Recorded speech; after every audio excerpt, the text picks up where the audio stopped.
नमस्कार, मैं हूं राजश्री शर्मा। दिन भर की खबरों में सबसे पहले नजर डालते हैं आज के मुख्य समाचारों पर। कलेक्ट्रेट परिसर में चरमराई सफाई व्यवस्था, खुले चैम्बर व शौचालयों से आसपास का वातावरण दुर्गंधमय। डेडलाइन बीते 8 माह गुजरे, अभी नहीं किया है हैंडओवर। राजकीय कन्या महाविद्यालय के भवन निर्माण की सुस्त चाल। महात्मा गांधी विद्यालयों में प्रवेश के लिए आवेदन 7 मई से। माध्यमिक शिक्षा निदेशालय ने जारी किए आदेश। रक्तदान कर मनाया विधायक का जन्मदिन। विधायक गणेश बंसल के जन्मदिन पर लगाया रक्तदान शिविर। मौसमी बीमारियों की रोकथाम के लिए विद्यार्थियों को करेंगे जागरूक। चिकित्सा विभाग ने उपलब्ध करवाए पोस्टर बैनर। जिला कलेक्टर कानाराम ने कहा कि राजकीय कार्यों में पारदर्शिता और सुशासन के लिए ई फाइल राज्य सरकार की प्राथमिकता है। कामकाज समय सीमा में संपन्न कराने के लिए व्यवस्था लागू की है। सभी विभागीय कार्मिकों को प्रक्रिया का प्रशिक्षण दिया जा चुका है।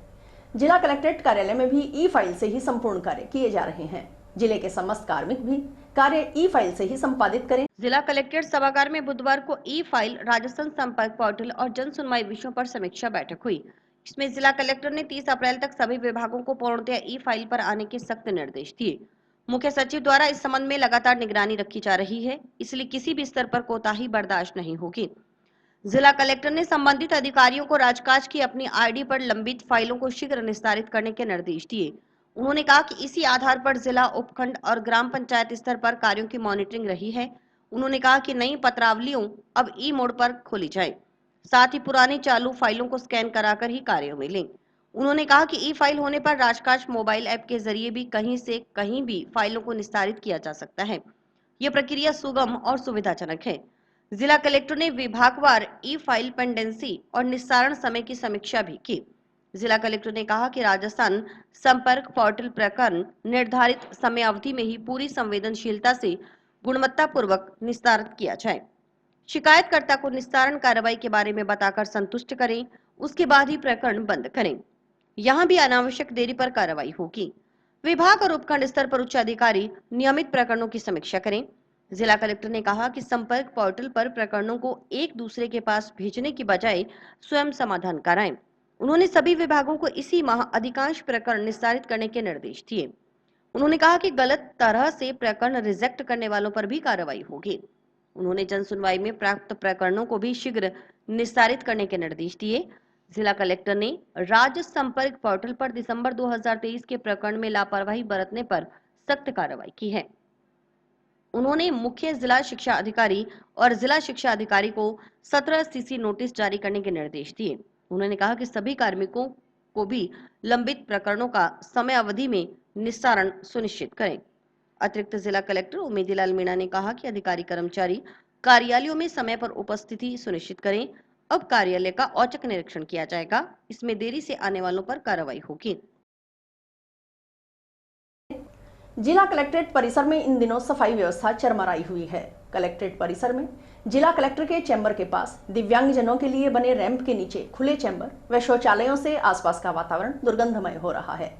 हवा चलने के दौरान सांस लेना भी मुश्किल हो जाता है। बावजूद इसके कलेक्ट्रेट में बैठने वाले अधिकारियों का ध्यान इस तरफ नहीं जा रहा। देखिए स्काई चैनल न्यूज के रिपोर्टर प्रदीप पाल की खास रिपोर्ट। रघुवीर वर्मा ने बताया कि कलेक्ट्रेट परिसर में चैम्बर खुले पड़े हैं, ओपन टॉयलेट है, इस कारण आसपास का वातावरण दुर्गंध में रहता है। नींव में पानी घुस रहा है, इससे भवन के धंसने की आशंका है।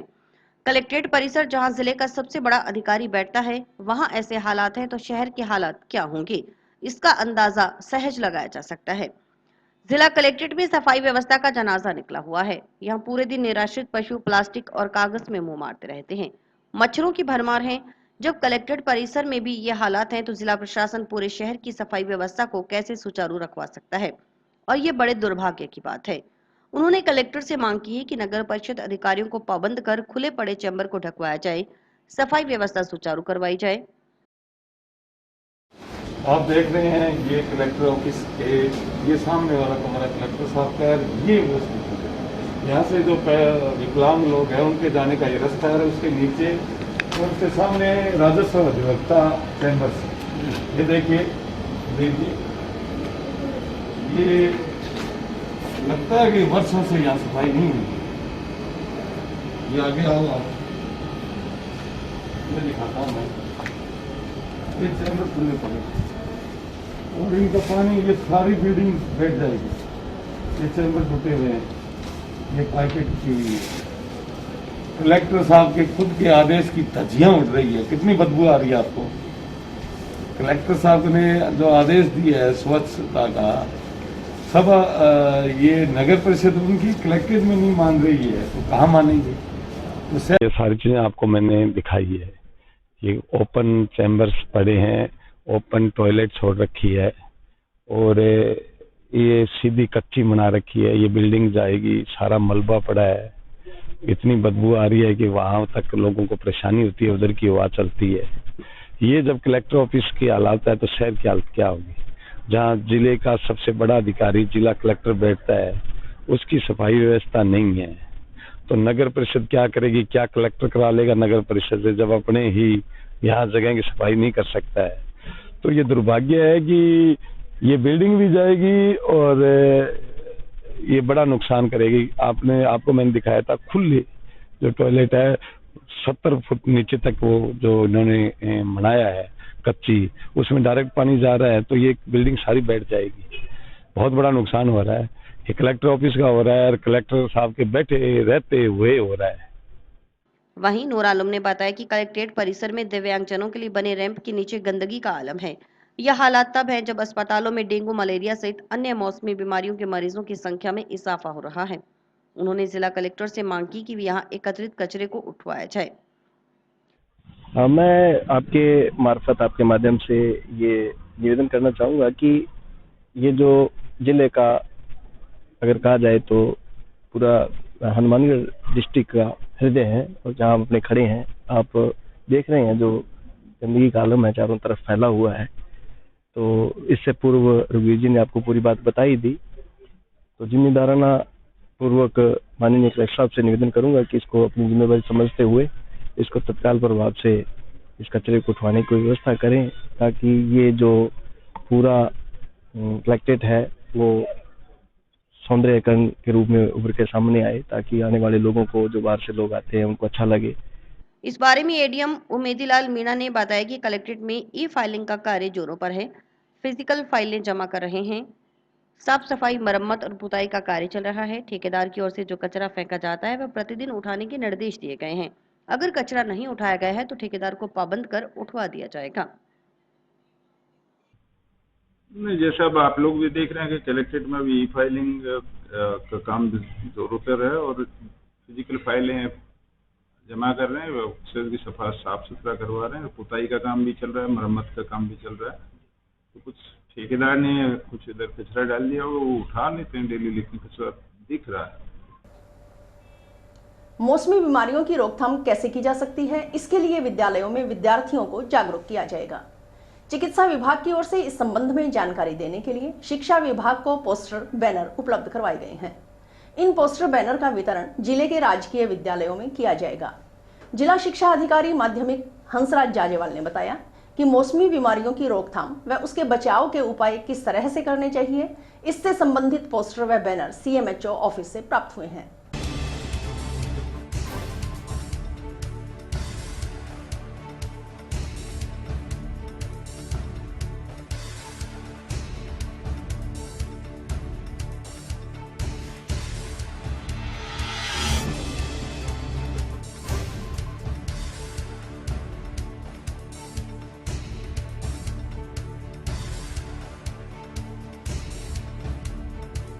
मौसमी बीमारियों की रोकथाम व उसके बचाव के उपाय जो है वो किस तरह से करना चाहिए, इससे संबंधित सीएमएचओ ऑफिस से जो है पोस्टर और बैनर हमें जो है प्राप्त हुए हैं। तो ये पोस्टर और बैनर जो है वो सीबीओ के माध्यम से विद्यालय में जो है पहुंचाए जाएंगे, तो जहाँ बच्चों को जो है वो जानकारी दी जाएगी कि मौसमी बीमारियाँ जो उसकी रोकथाम कैसे की जा सकती है। अभी जो बीमारी चल रही है वो मच्छर के काटने से मलेरिया और डेंगू का प्रकोप जो है इस मौसम में ज़्यादा फैलता है। तो इससे बचाव कैसे कर सकते हैं और किस तरह से इसका उपचार होना चाहिए, ये सारी जो जानकारी जो है वो पोस्टर बैनर में जो है लिखित है। तो ये सारे पोस्टर बैनर स्कूलों में पहुंचाएंगे और बच्चों को जो है इससे अवेयरनेस जो है पैदा करने के लिए जानकारी जो है बच्चों में जो है दी जाएगी। और जो स्वास्थ्य विभाग है उनसे भी हम जो है डिस्कस करेंगे कि उनके प्रतिनिधि जो है वो स्कूलों में जो है वो जाकर के जो है कि मौसमी बीमारियों से बचाव कैसे हो सकता है, इसका प्रचार प्रसार करने के लिए जो है वो स्वास्थ्य विभाग कार्मिक भी जो है वो स्कूलों में बच्चों को जानकारी देने के लिए उपस्थित हो। इस तरह का सुझाव हम जो है वो स्वास्थ्य विभाग देंगे। हमारे पास जो एलिमेंट्री और सेकेंडरी के टोटल स्कूल जो है वो 1099 स्कूल है, जिसमें माध्यमिक शिक्षा के 500 हैं, बाकी जो है वो एलिमेंट्री शिक्षा के विद्यालय है। जितने हमें पोस्टर जो है मिलेंगे तो उसके हिसाब से जो है वो हम सीबी ऑफिस में पहुंचाएंगे और सीबी ऑफिस जो है वो वहाँ पे जो है स्कूलों के अंदर जो है पहुँचाएंगे। बिल्कुल मैं वो सभी संस्था प्रधानों को जो है निर्देशित किया जा चुका है कि विद्यालय में जो है वो साफ सफाई रखें, पानी जो है कहीं भी जो है जमा नहीं हो जहाँ पे जो है वो डेंगू मलेरिया के मच्छर जो है वो पैदा हो। तो वहाँ सभी जो है विद्यालयों में साफ सफाई के लिए संस्था प्रधानों को निर्देश दिए जा चुके हैं। विधायक गणेश राज बंसल के जन्मदिन के उपलक्ष्य में वार्ड पार्षद प्रमोद सोनी की ओर से बुधवार को गांव कोहला स्थित आशीर्वाद पैलेस में रक्तदान शिविर का आयोजन किया गया। शिविर में युवाओं के अलावा शहर के वार्ड पार्षदों ने बढ़ चढ़कर रक्तदान किया। रक्तदान करने के लिए युवाओं में उत्साह नजर आया। शिविर से पहले आर्य समाज की ओर से शिविर स्थल पर हवन कर विधायक की दीर्घायु, उन्नति और तरक्की की कामना की गई। शिविर का शुभारंभ नगर परिषद सभापति सुमित रणवा ने रक्तदान कर किया। इस मौके पर सभापति रेणवा ने बताया कि पार्षद प्रमोद सोनी की ओर से पिछले साल भी विधायक के जन्मदिन पर रक्तदान शिविर आयोजित करवाया गया था। सभापति ने शिविर में रक्तदान करने वाले रक्तदाताओं को प्रशस्ति पत्र प्रदान कर उन्हें साधुवाद देते हुए कहा कि जरूरतमंदों के लिए रक्तदान वरदान है। उनकी ओर से दान किए गए रक्त से बहुत सी जिंदगियां बचेंगी, क्योंकि वर्तमान में डेंगू रोगियों की बढ़ती तादाद से राजकीय जिला चिकित्सालय में खून की मांग भी बढ़ गई है। उम्मीद है कि ऐसे समय में आयोजित किया गया यह शिविर मददगार साबित होगा। आज आशीर्वाद पैलेस कोला में हमारे सम्मानित पार्षद प्रमोद जी सोनी द्वारा उनके जन्म दिवस के उपलक्ष्य में ब्लड डोनेट कैंप लगाया गया है। और आज विधायक जी यहाँ नहीं हैं, जयपुर हैं, उसके बावजूद भी लोगों में इतना उत्साह है यंग ब्लड में कि वो आके यहाँ जो है ब्लड डोनेट कर रहे हैं। सर्वप्रथम आर्य समाज के लोगों द्वारा बार हवन किया गया, उनकी दीर्घायु की कामना की गई, उनकी उन्नति और तरक्की की कामना की गई और भगवान से यही सबने अरदास की भी गणेश जी जो है कि गणेश जी की जो उम्र है वो लंबी हो और वो ऊंचे पदों तक जाएं और इस शहर का और इस विधानसभा का विकास करते रहें। मैं धन्यवाद देता हूं हमारे पार्षद प्रमोद जी सोनी का, जिन्होंने लगातार पिछली बार और इस बार दोनों बार उनके जन्म दिवस पर ब्लड डोनेट कैंप लगाया है। और जो डोनेटर हैं, जो डोनेट कर रहे हैं ब्लड, मैं उनको भी साधुवाद देता हूं कि वो जो ये खून जो डोनेट करके जा रहे हैं उससे बहुत सी जिंदगियां बच सकेंगी। उस ब्लड डोनेट से बहुत सी जो जिंदगियां हैं वो अपना जीवन बचा सकेंगी। अभी जो डेंगू की और की कुछ ऐसी जो मच्छरों की समस्याएं भी चल रही हैं, उसके लिए भी जो है सरकारी हॉस्पिटल में ब्लड की जरूरत है। उसी को देखते हुए आज ये ब्लड डोनेट कैंप लगाया गया है। वार्ड पार्षद प्रमोद सोनी ने बताया कि अप्रैल माह में जिला चिकित्सालय में रक्त की अधिक आवश्यकता रहती है। वर्तमान में डेंगू मलेरिया का प्रकोप है। ऐसे हालातों के बीच विधायक के जन्मदिन पर रक्तदान शिविर आयोजित कर रक्त की पूर्ति करने का प्रयास किया गया है। उन्होंने बताया कि शिविर में करीब 309 यूनिट रक्त संग्रह किया गया। शिविर में रक्तदान करने वाले युवाओं ने सरकार से मांग की कि विधायक गणेश राज बंसल को मंत्री बनाया जाए। उनका कहना था कि गणेश राज बंसल ने सभापति रहते हनुमानगढ़ की काया पलट कर दी थी। अगर उन्हें मंत्री का दर्जा मिलता है तो हनुमानगढ़ विधानसभा क्षेत्र ही नहीं पूरे जिले का चहुमुखी विकास हो सकेगा। हालांकि जयपुर में होने के कारण विधायक गणेश राज बंसल शिविर में नहीं पहुंच सके। हमारे लोकप्रिय विधायक श्री गणेश राज बंसल साहब का जन्म दिवस है। उनके जन्म दिवस पे हमने पिछली बार भी बढ़ चढ़कर और हमारा प्रयास था, अभी हम रक्तदान जो है जीवन दान आज इस महीने में गवर्नमेंट हॉस्पिटल में ब्लड की बहुत आवश्यकता रहती है। अभी मलेरिया और डेंगू का जो है काफी प्रकोप चल रहा है, तो हमारा प्रयास है अभी हम एक अच्छा करें, उनके जन्म दिवस पे करें जो लोगों की जिंदगी बचाने में काम आए। मैं जितने भी हमारे रक्तदाता यहाँ पहुंचे हैं उनका बहुत धन्यवाद करता हूँ, जिन्होंने पूरे जोश से और जोश से इस कार्यक्रम में भाग लिया है। रक्तदान शिविर का मुख्य उद्देश्य ये रहा है कि समाज के अंदर रक्त की कमी को पूरा किया जाए और विधायक जी की जो सोच है कि युवा अधिक से अधिक संख्या में रक्तदान करें ताकि समाज में कभी भी कोई विपदा आए या कोई संकट आए तो रक्त की किसी प्रकार से भी कमी ना हो। और आज यहाँ जो युवाओं का हजूम दिखाई दे रहा है, हमें युवा बहुत बड़ी संख्या में आकर रक्तदान कर रहे हैं। तो हमारे युवाओं की मांग है कि विधायक जी अकेले विधायक ना रहे, सरकार से हमारी मांग है कि उनको मंत्री पद का दर्जा दिया जाए ताकि हनुमानगढ़ के अंदर विकास और भी चहुमुखी रुख से हो। जिस प्रकार विधायक जी ने सभापति पद पर रहते हुए विकास किया है, वैसे ही विकास वो मंत्री पद पे आने के बाद पूरे प्रदेश के अंदर करेंगे। महात्मा गांधी अंग्रेजी माध्यम विद्यालयों में प्रवेश के लिए 7 मई से आवेदन किए जा सकेंगे। माध्यमिक शिक्षा निदेशालय ने इस संबंध में आदेश जारी कर दिए हैं। जिला शिक्षा अधिकारी माध्यमिक हंसराज जाजेवाल ने बताया कि जिले में 116 महात्मा गांधी अंग्रेजी माध्यम विद्यालय संचालित है। इनमें बच्चों को अंग्रेजी माध्यमिक शिक्षा प्रदान की जाती है। महात्मा गांधी अंग्रेजी माध्यम विद्यालय में सत्र 2024-25 में प्रवेश संबंधी कैलेंडर जारी हो चुका है। पूर्व में प्रवेश के लिए ऑफलाइन आवेदन लिए जाते थे, उसी माध्यम से बच्चों को प्रवेश दिया जाता है। इस बार ऑनलाइन आवेदन भरे जाएंगे। ऑनलाइन लॉटरी के माध्यम से ही बच्चों को प्रवेश दिया जाएगा। इसके तहत 6 मई को विज्ञप्ति जारी की जाएगी।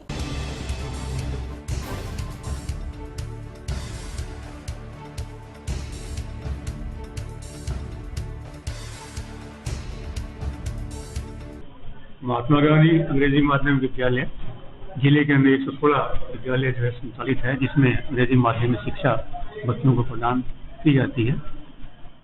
सत्र 2024-25 में इनमें प्रवेश संबंधी कैलेंडर जो है वो जारी हो गया है। तो पूर्व में इसमें जो प्रवेश के लिए आवेदन लिए जाते थे वो ऑफलाइन आवेदन जो है वो लिए जाते थे, उसकी लॉटरी के माध्यम से जो है वो बच्चों का प्रवेश किया जाता था। इस बार जो है ऑनलाइन 7 अप्रैल पे या QR कोड से जो है वो आवेदन जो है वो विद्यार्थियों के जो है भरे जाएंगे। फिर जो है ऑनलाइन ही जो है वो लॉटरी के माध्यम से बच्चों का प्रवेश जो है वो दिया जाएगा। इसमें जो शेड्यूल जारी किया गया है उसमें 6 मई को जो है विज्ञप्ति जारी की जाएगी, जिसमें बताया जाएगा कि ये महात्मा गांधी अंग्रेजी माध्यम विद्यालय में प्रवेश प्रक्रिया जो है वो शुरू होगी। इसका प्रचार प्रसार जो है वो पब्लिकली किया जाएगा। उसके बाद में जो समय अवधि जिसमें बच्चे जो है आवेदन करेंगे वो 7 मई से 12 मई तक जो है बच्चे जो है वो आवेदन जो है वो करेंगे।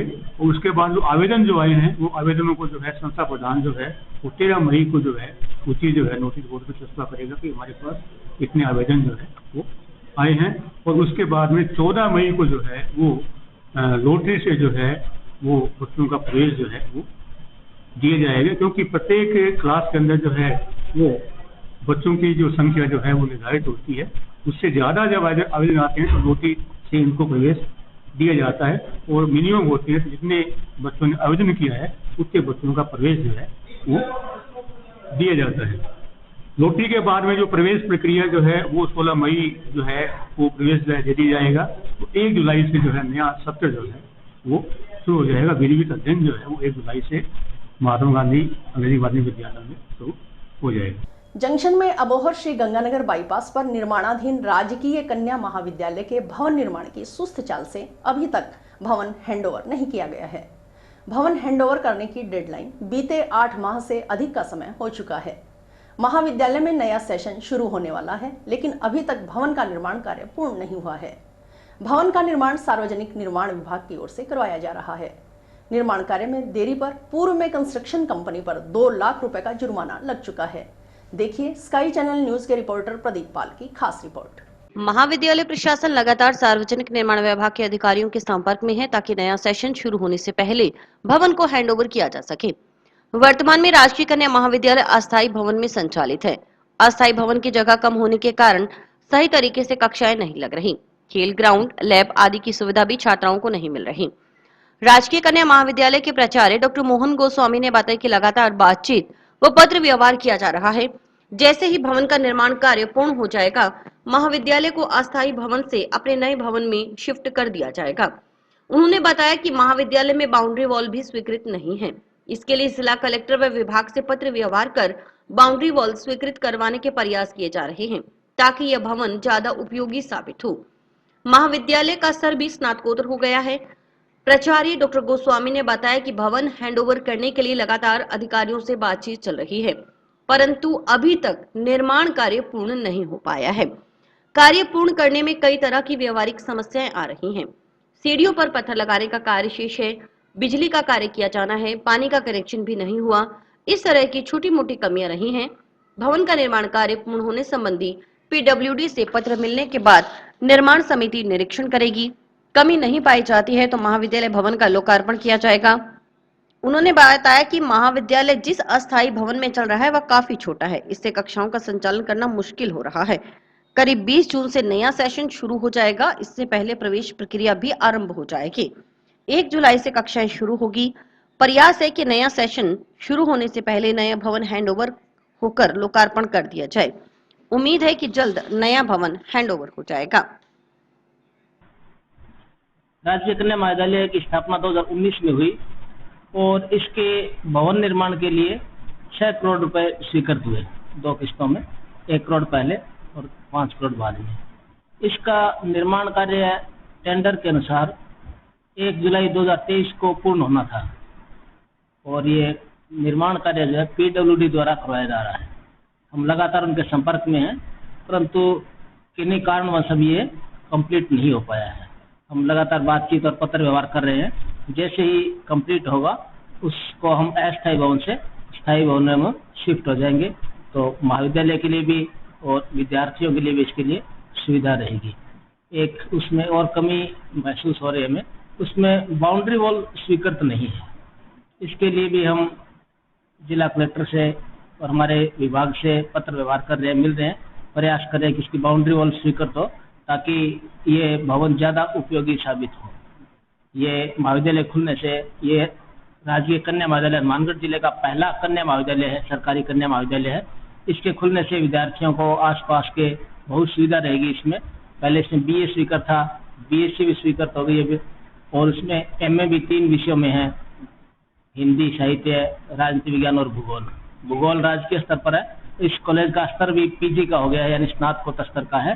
इसके खुलने से आसपास के विद्यार्थियों को बहुत ज़्यादा सुविधा मिली है। जंक्शन और उसके आसपास जितने भी गांव हैं उनको सस्ती और गुणवत्तापूर्ण शिक्षा मिल पा रही है। गौरतलब रहे कि राजकीय कन्या महाविद्यालय की स्थापना 2019 में हुई थी। इसके भवन निर्माण के लिए 2 किस्तों में 6 करोड़ रुपए स्वीकृत हुए थे, 1 करोड़ रुपए पहले व 5 करोड़ रुपए बाद में। इसका निर्माण कार्य टेंडर के अनुसार 1 जुलाई 2023 को पूर्ण होना था। निर्माण कार्य सार्वजनिक निर्माण विभाग की ओर से करवाया जा रहा है, परंतु किन्हीं कारणवश भवन का निर्माण कार्य अभी तक पूर्ण नहीं हो पाया है। हनुमानगढ़ जिले का ये पहला राजकीय कन्या महाविद्यालय है। इसके खुलने से आसपास के इलाके की छात्राओं को काफी सुविधा होगी। छात्राओं को सस्ती और गुणवत्तापूर्ण शिक्षा उपलब्ध हो सकेगी। जंक्शन की क्राउन सिटी स्थित पार्क में बुधवार को कलश यात्रा के साथ 7 दिवसीय श्री राम कथा का शुभारंभ हुआ।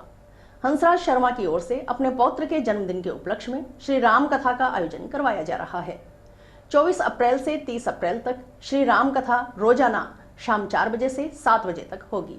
इस मौके पर कथावाचक संजीव कृष्ण वृंदावन धाम ने कहा कि आज कलयुग में व्यक्ति प्रत्येक कलमशों से फंसा हुआ है। ऐसे शुभ कार्य के लिए पूर्वजों की कृपा, भगवान का आशीर्वाद और अनुग्रह की आवश्यकता होती है। इस तरह का आयोजन करवाना समाज के लिए भी प्रेरणादायी है। भाग्य जगायो अपना, आओ कलश धरो, अपना सुख सौभाग्य जगाने आओ भ्रमण करो, आओ मिलकर कलश धरो, सब मिल भाग्य जगायो अपना, आओ कलश धरो, अपना सुख सौभाग्य जगाने आओ भ्रमण करो, आओ मिलकर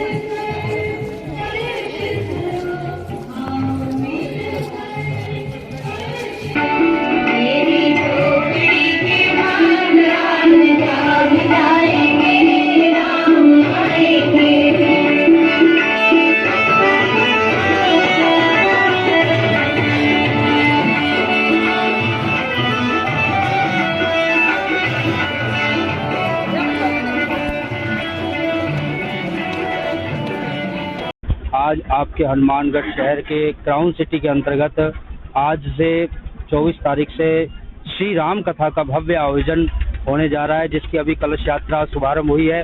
कथा का समय अपने 4 बजे से 7 बजे तक का है और इस कथा का मुख्य उद्देश्य हमारे इस कथा के कराने वाले मुख्य यजमान श्री हंसराज शर्मा जी, उनका सब परिवार जो कि अपने पोते के जन्मदिन के उपलक्ष्य में यह भव्य आयोजन करा रहे हैं।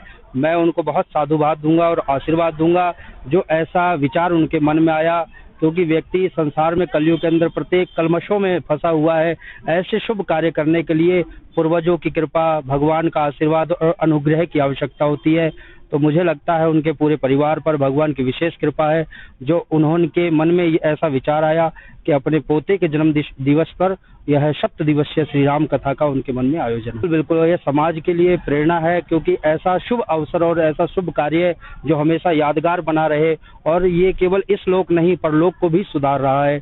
तो मैं समाज से और सभी से यही आग्रह करूंगा कि उनके जीवन में भी ऐसा अवसर आए तो उस अवसर का लाभ ले, और निवेदन करूंगा कि ज़्यादा से ज़्यादा संख्या में आप लोग आएँ और इस कथा को श्रवण कर अपने जीवन को सफल बनाएं। कथा हो रही है अपने क्राउन सिटी के अंदर हो रही है, पार्क के अंदर, जो कि कथा का समय 4 बजे से 7 बजे का है। आज पहला दिन है, 24 तारीख से 30 तारीख तक यह कार्यक्रम का आयोजन हो रहा है।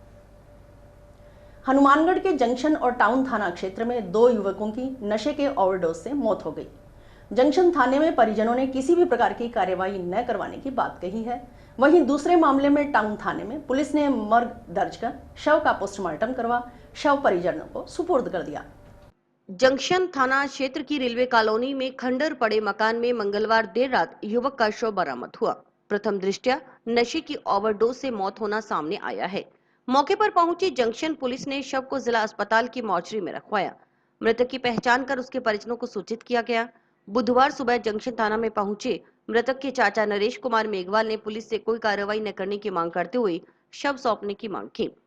पुलिस ने मृतक युवक राजू उर्फ राजकुमार निवासी ढिल्लो कॉलोनी जंक्शन का शव परिजनों को सुपुर्द कर दिया। वहीं नशे की ओवरडोज एक और युवक की मौत का कारण बन गई। इस संबंध में टाउन पुलिस थाना में मर्ग दर्ज हुई। पुलिस के अनुसार नानक राम सांसी निवासी वार्ड 39 टाउन ने लिखित रिपोर्ट पेश करते हुए बताया कि उसका बेटा मोहनलाल नशा करने का आदी था।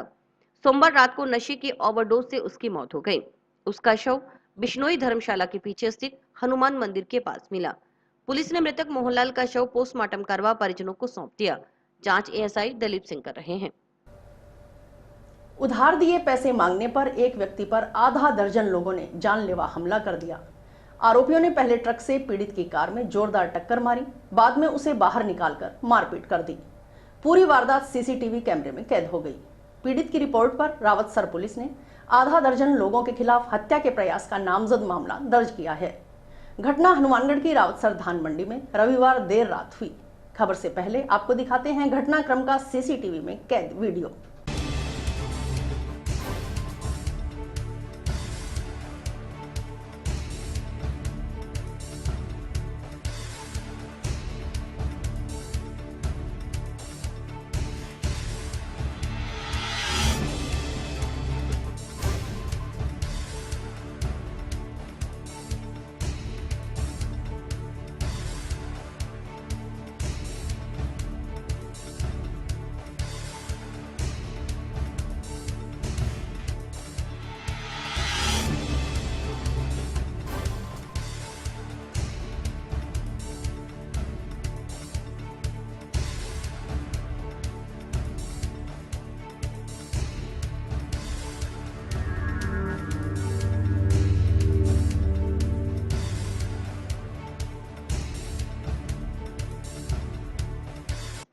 रावतसर पुलिस थाना में एफआईआर दर्ज कराते हुए पीड़ित हनुमान पुत्र भोजराज जाट निवासी रावतसर ने बताया कि 21 अप्रैल को देर रात करीब 12 बजे वह अकरम जुगल खान के साथ कार से धान मंडी रावतसर से होकर अपने घर जा रहा था। इसी दौरान धान मंडी में गणेश धर्मकाटा के सामने पहुंचा तो सामने से आ रहे ट्रक और बाइक पर सवार होकर आए राकेश कड़वासरा, धर्मेंद्र रामनिवास, लालचंद राजनाथ निवासी रावतसर, राकेश नाई निवासी खोड़ा और 4-5 अन्य बदमाश प्रवृत्ति के व्यक्तियों ने उसे जान से मारने की नियत से ट्रक से जोरदार टक्कर मार दी, जिससे कार पीछे खड़ी ट्रॉली में टकरा गई, जिससे गाड़ी पूरी तरह से क्षतिग्रस्त हो गई। पीड़ित ने बताया कि बदमाशों ने दोबारा कार में टक्कर मारी, फिर उसे बाहर निकालकर उसके साथ मारपीट की। आरोपियों ने उसके साथियों के साथ भी बुरी तरह मारपीट की। पूरा घटनाक्रम सीसीटीवी कैमरा में कैद है। पीड़ित ने बताया कि उसने राकेश कड़वासरा को 4 लाख रुपए उधार दिए थे। उसी दिन राकेश कड़वासरा से पैसे वापस मांगे थे, जिस पर राकेश नाराज हो गया और उसने बदमाशों के साथ मिलकर जान से मारने की नीयत से हमला कर दिया। पुलिस ने पीड़ित की रिपोर्ट के आधार पर मामला दर्ज कर जांच शुरू कर दी है। रावतसर धान मंडी में हुई पूरी वारदात सीसीटीवी में कैद हो गई।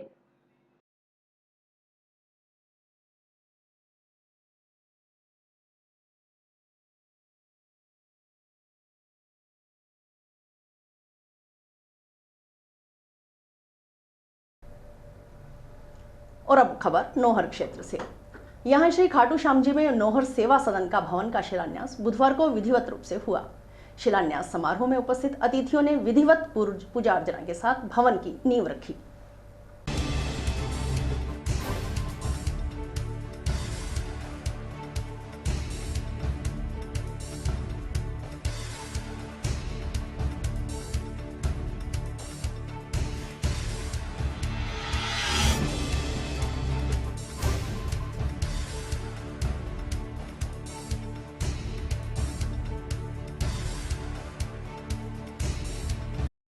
आज बाबा श्याम की पावन धरा खाटू में खाटू सेवा समिति नौहर के द्वारा शानदार भवन का निर्माण कार्य करवाया जा रहा है। उसका आज भूमि पूजन किया गया है। मैं खाटू श्याम सेवा समिति के अध्यक्ष राजेंद्र मुंदला जी, सांवरमल मित्तल जी, श्याम सुंदर मोदी जी, अंजनी बंसल जी, राधे श्याम जी चाचान, बिहारी लाल जी सारिया, निरंजन जी गोल्याण, तमाम दानदाता भामाशाहों का तहे दिल से आभार प्रकट करता हूँ कि उनके अथक प्रयासों से जो लंबे समय से हमारे श्याम भक्त श्याम प्रेमी सपना देख रहे थे, आज उनका सपना साकार हो रहा है और शानदार भवन का निर्माण खाटू श्याम की पावन धरा पर होगा। जय श्री श्याम। आज ये खाटू धाम में श्याम बाबा की कृपा से आज ये भवन का शिलान्यास हमने किया है।